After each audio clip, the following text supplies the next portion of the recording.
Rizal was considered refined, friendly, and industrious man, who was held in high esteem by Dr. De Wecker and his colleagues in the clinic.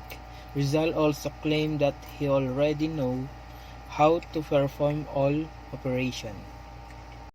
He also had a chance to train at the Augen Clinic or Ice Clinic of the renowned Professor Dr. Otto Becker, 1828 to 1890.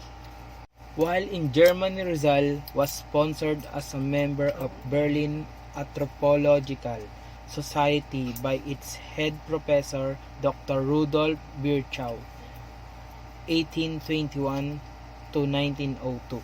It was also in Berlin when he completed the first of his two novels that would inspire the Philippine Revolution, Noli Me Tangere, which literally means touch me not, also entitled The Social Cancer.